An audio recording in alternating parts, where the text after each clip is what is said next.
Hi investors and traders, welcome back to the channel. I hope you all are very careful. जब तक 4 जून हो नहीं जाती है और 5 जून आ नहीं जाती है, एक हफ्ता स्टेबिलिटी नहीं आ जाती मार्केट में, तब तक please don't deploy big capital.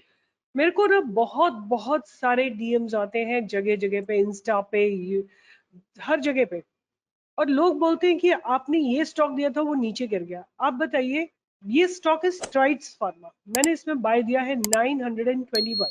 आप यूट्यूब पे जाके सुन सकते हैं, क्लियर वैल्यूएशन दिया है 921, और किसी महाशय ने इसको 900 रुपए पे खरीद लिया और वहां से 900 से गिर के ये, और कुछ छोटी मोटी क्वांटिटी नहीं, 1000 क्वांटिटी, मतलब उन्होंने 9 लाख रुपए लगा दिए बिना मेरा वीडियो सुने, नाम सुना और पैसा लगाया। अगर आप ऐसा काम करोगे तो आप ही को भुगतना पड़ेगा। There is no one else who is going to pay for your mistakes. आप में से बहुत सारे लोग लिख रहे हो कि आपने मारुति और बजाज ऑटो दिया था। आप मुझे बताइए, मारुति में लेवल्स ब्रेक हुए? कैसे आप लोग लिख सकते हो? How can you be writing on the over here अगर लेवल्स ही नहीं ब्रेक हुए? 13,100 का लेवल था। आप देखिए सामने, मैं आपको 13,000 की लाइन दिखा देती हूँ, 100 की ये लाइन है। Has it been broken? नहीं ब्रेक हुआ, but yet you people have traded, and yet you people have written in the comment box कि आपके दोनों स्टॉक्स नहीं चले। अरे जब लेवल ब्रेक होगा तभी चलेंगे, nothing before that, and please don't enter before that. इसी तरह मैं आपको बजाज ऑटो भी दिखा देती हूँ। बजाज ऑटो को भी आप देख सकते हैं। एक तो पहले आपको किसी चीज का ट्रस्ट नहीं है, राइट? आज बजाज ऑटो ने आपको एक ब्रेकआउट दे दिया है। पहली बात तो मैंने आपको ये बोला था कि जब भी ये ट्रेंड लाइन पे आता है आपको एक्यूमुलेट करना है। आप लोगों के पास जितनी कैपिटल होती है ना, आप एक सिंगल स्टॉक में डिप्लॉय कर देते हो और इंट्राडे कर देते हो। That's the biggest thing. और फिर वहां से स्टॉक रिवर्स हो जाता है and simply you guys sit and cry after that. Anyway, ये बजाज ऑटो है आपके सामने, इसने थोड़े थोड़े ग्रीन शूट्स दिखाने शुरू कर दिए और मुझे लगता है कि इसमें जल्दी ही एक मूवमेंट आने वाला है टुवर्ड्स 9,345। अगर 9,345 क्लियर हो जाता है देन आपको 9,500, 9,600 और 10,000 तक के टारगेट आपको आते हुए दिखाई देंगे। तो ये बजाज ऑटो का है, बट ये मेरा अभी आज का रिकमेंडेशन है। आज मेरे रडार पे केवल 2 स्टॉक्स रहेंगे जिनकी मैं बात करूंगी, बट वहां जाने से पहले मैं बात करूंगी कि निफ्टी में क्या हुआ और बैंक निफ्टी में क्या हुआ। सो निफ्टी ने एक बहुत जो स्ट्रॉन्ग लेवल था उसको ब्रेक किया है आज, 22,800 को ब्रेक करा, गैप डाउन ओपनिंग दी और फिर से स्टॉक नीचे ही, मतलब निफ्टी ने थोड़ा ऊपर जाने की कोशिश की, रेजिस्टेंस लगा और फिर नीचे आया। अब मुझे लगता है जो इसका नेक्स्ट लेवल ऑफ सपोर्ट रहेगा वो रहेगा 22,600 के आसपास। 22,600 ब्रेक होते तो 22,500 तक के भी टारगेट आपको आते हुए दिखाई दे सकते हैं। बट अगर बात करें तो मुझे लगता है यही जोन है जहां पे इसको थोड़ा रेजिस्टेंस भी, सपोर्ट भी लग सकता है। अगर कल आपको ओपनिंग थोड़ा 22,780 के ऊपर होती हुई दिखाई देती है, अब निफ्टी में थोड़ा बाउंस देख सकते हैं। तो अगर निफ्टी में बाउंस दे सकते हैं तो मेरे रडार पे कौन से स्टॉक्स रहेंगे। और but before I go there, I would also like to see what is happening in the bank Nifty. Here is bank Nifty which, जिसने की एक गैप डाउन ओपनिंग दी है और ऊपर खुल के नीचे आई है। तो that means the stars of bank Nifty is also very very bearish, और इसमें आप सपोर्ट ढूंढ सकते हैं कुछ 47,600 के आसपास का, राइट? अब हम बात करते हैं कि मेरे रडार पे कौन से स्टॉक्स हैं। You all know that I am pretty much bullish on the market. उससे पहले मैं कहीं जाऊँ, हमने आपको बोला था कि हम लोग अपना यूथ का एक प्रोग्राम लॉन्च कर रहे हैं जहाँ पे आप अपने बच्चों को, अपने नेबरहुड के बच्चों को स्पॉन्सर कर सकते हैं, दे सकते हैं इस प्रोग्राम को एज अ गिफ्ट। मेरे रडार पे 2 स्टॉक्स रहेंगे। एक पहले रहेगा टोरेंट पावर। सो सिंपल सा रीजन आपके सामने दिख रहा है, विजिबल है कि लगातार इसमें एक्यूमुलेशन हो रहा है। After stock has made a bottom at 1300, उसके बाद स्टॉक लगातार ऊपर जा रहा है। इसमें बाइंग की अपॉर्चुनिटी कहाँ ढूंढी जा सकती है? मेरे हिसाब से इसमें बाइंग की अपॉर्चुनिटी ढूंढी जा सकती है 1535 के ऊपर। 1535 के ऊपर अगर आप बाय करेंगे तो आपको पहला टारगेट इसमें 1600 का आता हुआ दिखाई देगा, और 1600 क्रॉस हो जाता है तो आपको 1632 का टारगेट आता हुआ दिखाई देता है, और आफ्टर 1632 आप इसमें 1700, 1750, 1800 के टारगेट भी आते हुए देख सकते हैं। तो ये जो स्टॉक है टोरेंट फार्मा, टोरेंट पावर, मुझे अच्छा लग रहा है as far as the buildup का कंसर्न। द सेकेंड स्टॉक जो मेरे रडार पे रहेगा, डिक्सन टेक्नोलॉजी। डिक्सन के ऊपर मैंने बहुत बार वीडियोस बनाए हुए हैं, बहुत बार इसको बाय के लेवल पे दिया हुआ है। एक जो रिसेंट आपको बाय दिया था वो 2900 पे दिया था डिक्सन टेक्नोलॉजी को, जब ये यहाँ पे कहीं पे था, इस जगह पे जब ये बॉटम आउट हुआ था, तब इस पे एक हमने बाय दिया था आपको 2900 पे। एक साल पहले, एग्जैक्टली एक साल पहले हमने आपको इसमें बाय दिया था, और वहां से चलते चलते स्टॉक ने जो हाई लगाया वो जगह के लगाया है 9487 का। अब अगर इस स्टॉक की बात करें तो स्टॉक ने एक मूवमेंट दिया है। अगेन इसमें ऐसी बिल्डअप्स हो रहे हैं कि ऐसा लगता है कि ये जल्दी ही अपने पास्ट बैरियर को ब्रेक करेगा और अपनी जर्नी टुवर्ड्स 10,000 शुरू करेगा। अगर मुझे ऐसा लगता है आप में से बहुत सारे लोगों को पता ही नहीं होगा डिक्सन करता क्या है। तो Dixon technologies India limited incorporated in 1993 is an electronic manufacturing services EMS company with operations in the electronic products verticals such as consumer electronics, lighting, home appliances, closed circuit television cameras and mobile phones.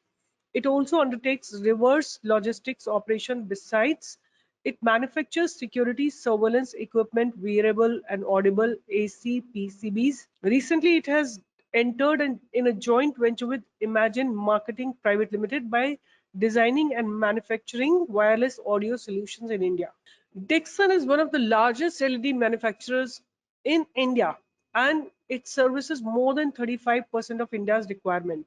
It is the largest ODM player in lighting and has the largest capacity in various SKUs with around 160 models in the semi-automatic category.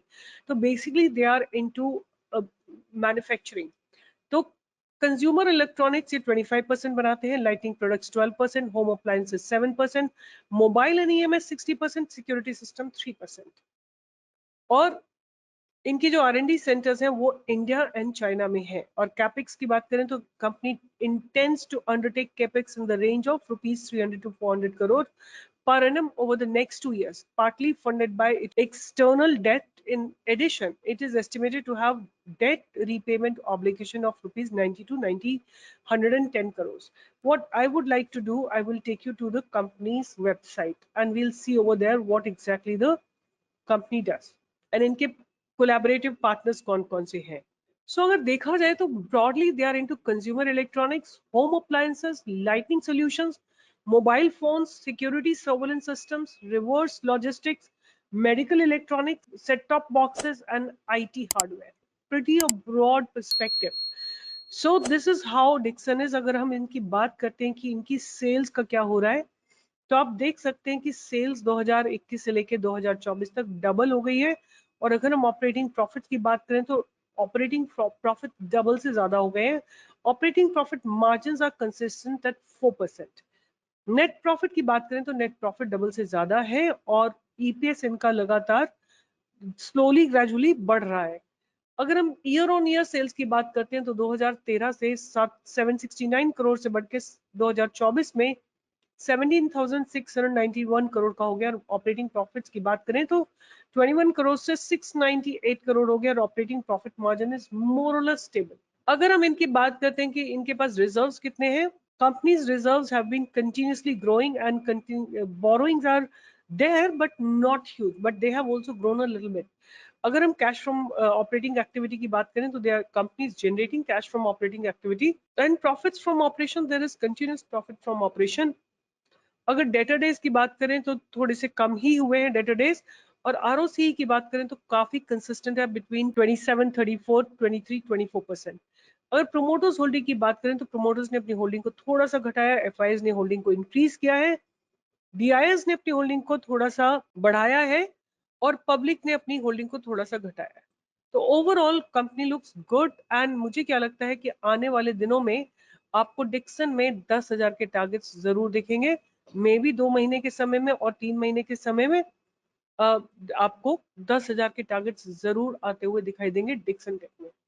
अच्छा लग रहा है, Dixon take को radar पे रखिए। But अगर आप लोग कोई मनी मैनेजमेंट नहीं करेंगे, रिस्क मैनेजमेंट नहीं करेंगे, लेवल्स नहीं वॉच करेंगे तो please don't come and right here, right. आप अपनी जिम्मेदारी बिल्कुल नहीं निभाते हैं, यहाँ पे आके दुनिया भर की बातें लिखते हैं और अपना काम तो करो ना। आप सुनते क्या हो कि बस नाम सुना, स्ट्राइड्स फार्मा, जाके खरीद लिया।